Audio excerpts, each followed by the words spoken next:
right. Well, after looking at the film, I'm still proud of the way our players prepared and came out to play against Bowling Green.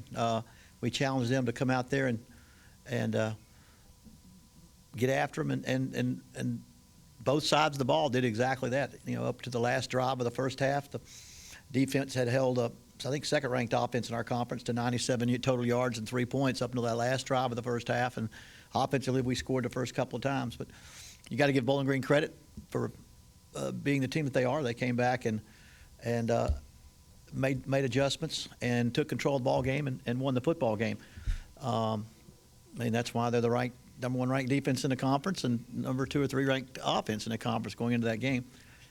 Still, though, in the fourth quarter, I think it was, we were on the 1 yard line. We had a chance to get it to a 3-point game, and missed a play action pass that would have put us within 3. But still, could make it a 1-score game. Just kick a chip shot field goal. We miss it, and at that point, they come down and score again. But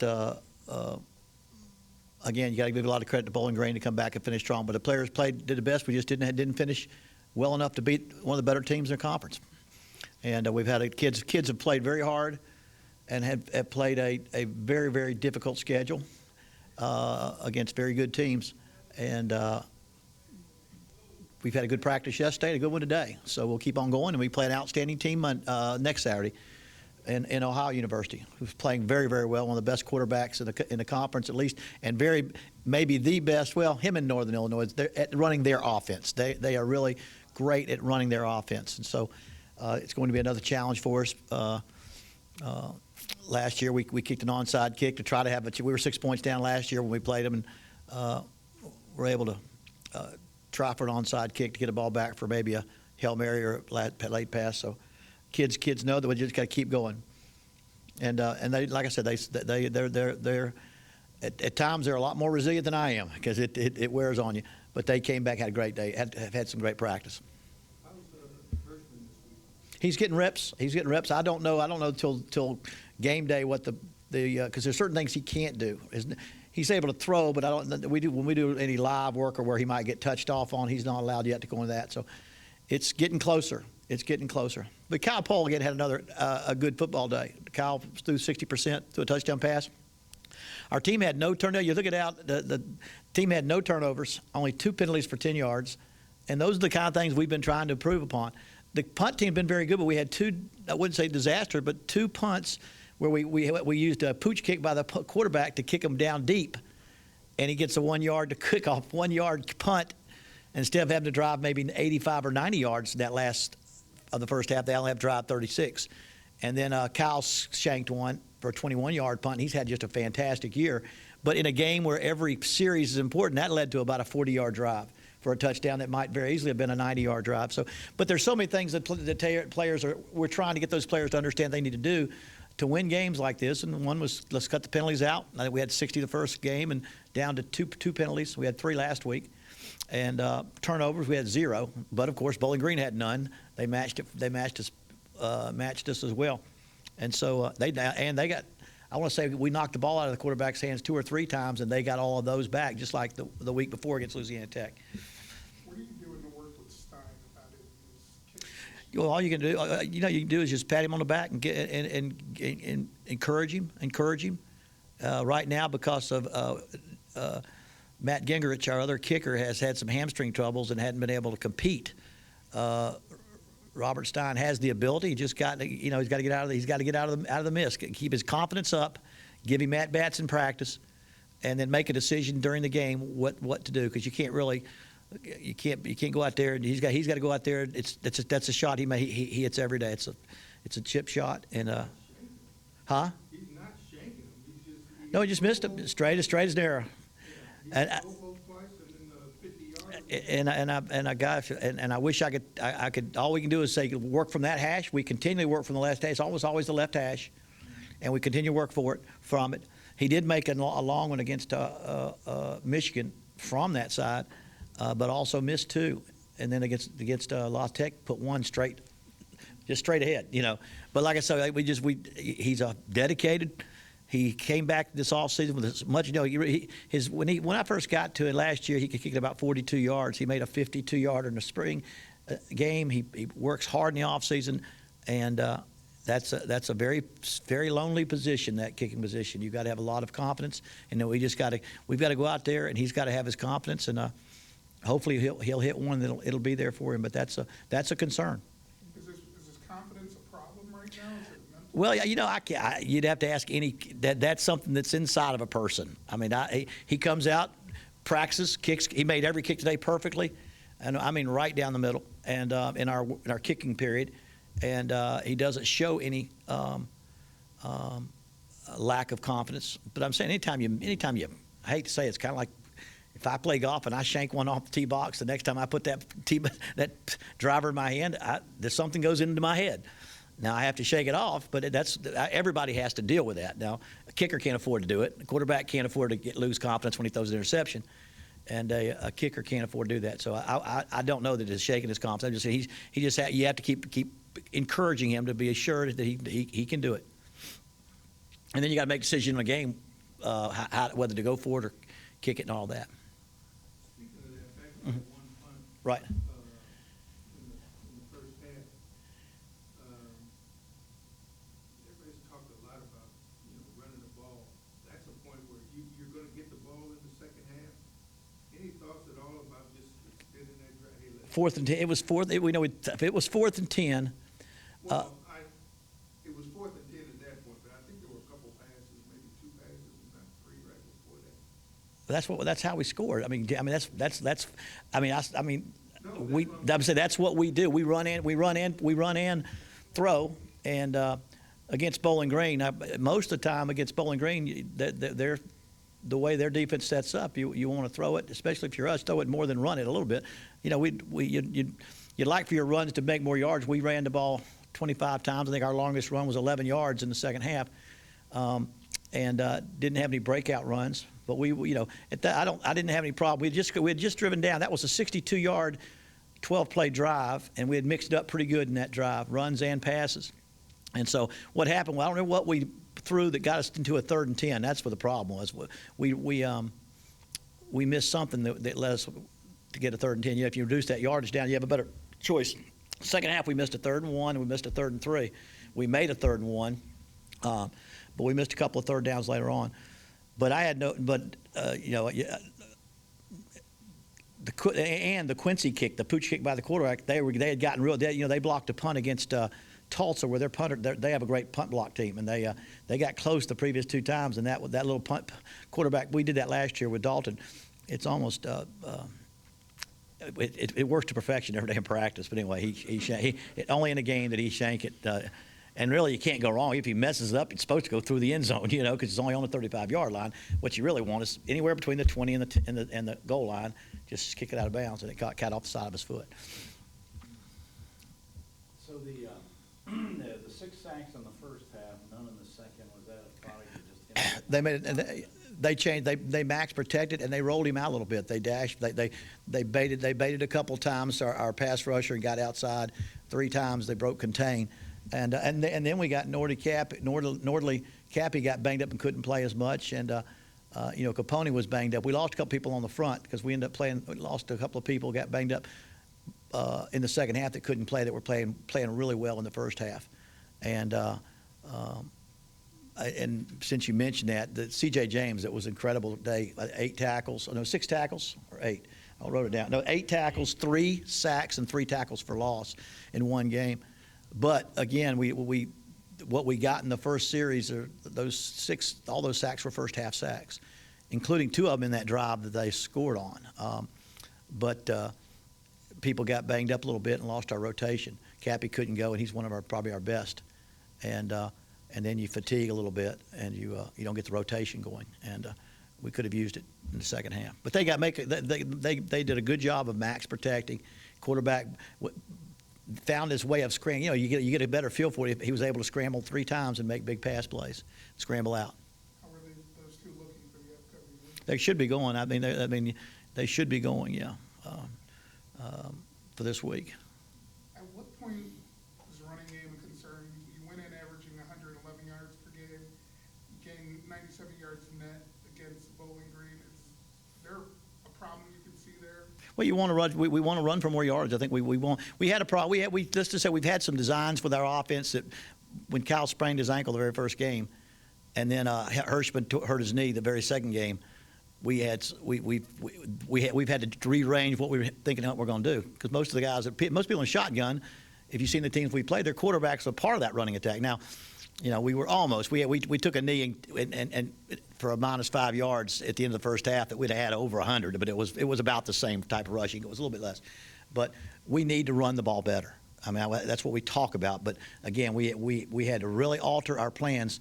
The first 5 games this season, for y'all that watch practice and or watch our games, it's been one quarterback and he's been hobbling most of the time, and having to play, which means get rid of the ball quick, and he can't. When he runs, it hurts. So we've got to really find some ways. So it concerns me because our plans, we had some different plans going into the season that were altered the very first game. Is that going to change with Kyle, or is that going to be? Kyle's better. I mean, he's about ready. I mean, the point is, you got to. Well, you have the backup. Yeah, and Nick's about ready. Yeah, right. So they're about ready. So you're about so you've got to hope that improves. Might we be seeing more of DJ Jones? Anybody else? I don't know that the rotation will change too much. I mean, he is in the rotation. Connor had a bad shoulder and had to be limited a little bit what Connor Huntley's done. So I think we got 3 tailbacks that we're working right now, and Juwan Chisholm had a nice game against Ohio last year, running and catching the football, and we could sure use that this week.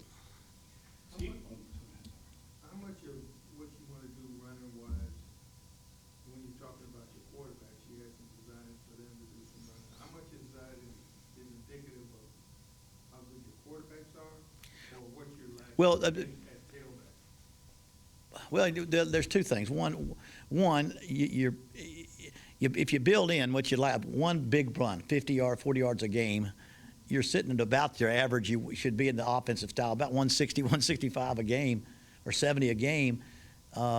You're sitting, if you're a spread offensive team, that's getting close to the average you should be averaging. We don't get that one. So in one way, we still look for that big play that every team gets. They had a 32-yard run against us Saturday, and they had maybe an 18-yard run against us Saturday. Their offense, and so you need big plays. But I think you also, if you're going to be a one-back offense, you've got to build some run. Your quarterback's got to get involved a little bit. And now Kyle's, it's not like Dalton. Dalton last year was not real running. His running ability was just limited. Kyle's got pretty good running ability, and Nick's is a powerful runner. To get back to our right or wrong on the goal line going into the game plan, our plan was to play action. These guys were very strong at over pursuing on the goal line. Very first play, first time we got on the goal line, we ran a naked bootleg, and it's a run, but it's not really a power goal line run. It's almost like a pass or a sprint out, and so and that was and he outran the defensive cornerback for a touchdown there. So Kyle, I mean, he does have some ability to do that, but and it makes it tough also when you're playing and catching up, and a lot of times when you win a bunch of ball games and the last quarter is usually a lot of running, where your average goes up the last quarter and a half. If you're a team that's playing somebody that you're beating and the running game goes up, usually when you're catching up, you're not as good. But we definitely like to pick it up, huh? The one thing they had is a quote-unquote goal line back. They had that big kid that they brought in there late. Do you have anybody like that? Connor's our biggest back, right? 215 pounds. Connor Huntley's our biggest running. But no, Broderick's 222, but he's more of the blocker type, no, I think Connor Huntley's been very good. He made the short yardage run. He's been our good short yardage runner for us. He's very, very good, very strong, very physical.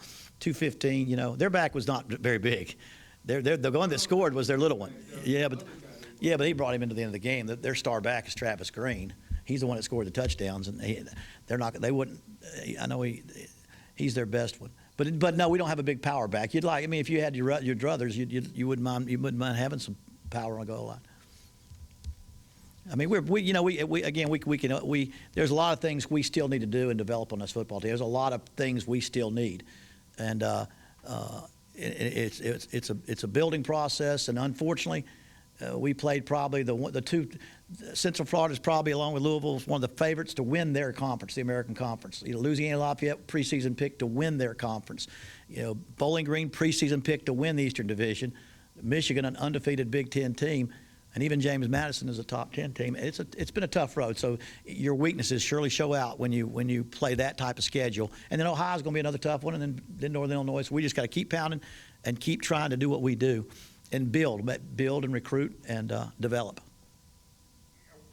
Off-the-wall question, simply based on something I dealt with. Not from you, George. Not an off-the-wall question. I can't believe you would suggest an off. But I got into a little bit with a guy on Twitter. Right. When I said a couple weeks ago, the Zips need to watch out for Louisiana Lafayette. And He must have been from Louisiana.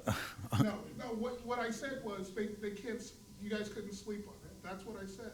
Right. Well, there's. Why is there this perception that immediately a one-double-A team should lose to, especially one of that quality? Lafayette's a 1A team. Is it? Oh yeah, they're the Sun Belt champions. They won their last 2 bowl games. That's what I'm saying is Louisiana Lafayette. That's the problem. People up here don't know who Louisiana Lafayette is. Lafayette don't know who Akron is. They are. They used to be. They're University of Louisiana. They call themselves. Used to be Louisiana Lafayette. That's okay, but. But I mean, and now that you say that, I could probably, because you were several times during that week, you were wondering, are y'all going to be able to get up for Louisiana? I said, you understand? Louisiana is they like I said, they won their last 2 bowl games, and they are a very, very good football team. They were 9-4, 9-4, and so and again, I don't delay. We've had good, strong competition, and our kids have. I was glad they showed up last week and played their hearts out. We just got to get better and better, and continue to fight and continue to get better, because our schedule is tough. It's not we don't have a lot of gimmies on that schedule, if in none, probably. Louisiana, the last 2 bowl games beat San Diego State and East Carolina. Yeah, in their bowl games, that's who they beat. Yeah, yeah, they're a pretty good football team, and they're yeah. And I know their head coach pretty good, but anyway, and in Central Florida, would they just lose to South Carolina by 28-25 or? Yeah, it was, and I think Ohio's got an outstanding offense this week. But our kids are excited. I tell us, it doesn't hurt the frustration. It doesn't diminish the frustration of the losses, but it does give you some understanding that you're continuing to play better and better. We got to find a way to play 4 quarters. So you talk about the frustration. Mm-hmm. As an athlete. Right. Obviously, it's going to be there, and you played a lot of close games. Mm-hmm. So you can compete with these teams. Is it tougher for coaches to let it go, you think, than players, or? Yeah, it's our profession. I mean, I've been in this business, even though I took a broadcasting sabbatical. It's my 20th year as a head coach, and none of us have been through. None of us coaches have been through this type of. Well, I don't think there might be some assistants that went through it. Like I say, I've taken over. This is the 5th program I've taken over, and 4 of them were losing programs. And they all, you just keep on doing the right things. We'll get better, and we'll get better, and we'll get better. The MAC conference is an extremely difficult conference right now, and the non-conference scheduling we knew was going to be tough this year, and it was just that. But we keep getting better, keep recruiting, keep the kids positive, and it didn't get this way overnight. It's not going to get fixed overnight, but it's I can still look back and see where we were last year at this time, talent-wise, and where we are this year, and where we still got to get better. Talk about big backs, and and all the different things we need to you'd like to build with. We didn't have a single tight end healthy. We couldn't even use a tight end the first 2 or 3 games because we lost. Will Fleming gave up football, and Tosi had a separated shoulder the very first practice, and Root couldn't practice for the first 4 weeks of the season because of sprained ankle. So now there's your 3 tight ends were gone, and so now that's part of your running offense is when you put your tight ends. Now we got those 2 back healthy, and we're trying to get that part of our offense back in. But that comes with building. You kind of came along right at the heyday of the MAC and the MAC quarterback here. Really well, and of course, I was aware of it a little bit before, but it's good. It's a good era. It's a good quarterback era, and but that's been tradition. I mean, Roethlisberger. I was broadcasting when he was tearing it up, and I think there's been some good ones in the past, but right now you're seeing a bunch of them. Seen a bunch of them. Good coaches. It's a good conference. I think you have a much better respect for the conference once you're in it than when you're looking at it from afar to understand the outstanding coaches they do. I appreciate the comments, Dave Clausen. David made after the game. He says, and I don't think he had to say it. I don't know when I read one of y'all's articles. Maybe you. It's not a matter of if; it's a matter of when. Talking about the team, I read it to our kids. They need to know that too. That they have the respect. That they have the respect of the opponents. Now we got to go out there and play 4 quarters. They got to continue to let us get angry with them and get on them and push and keep their spirits up. And they did a good job today. What's the biggest thing you fear about Atlanta University besides the quarterback? Yeah, the way he runs the tailback, the quarterback, the way they run that offense, being able to get them off the field, and that's what it's not so much our they misdirection and different ways they can attack you. So I think that's the biggest thing. Their secondary is much improved. I think Ohio's at 3-1. They lost to a very good Louisville team, but I think they're not being able to get their offense off the field, and I think their secondary is much improved. I feel like their secondary looks much more aggressive than they were last year. So they're just a good football team. They're a good football. They beat Marshall and by 6 or 7. They beat North Texas by 6 or 7, and then Austin Peay was their 1AA.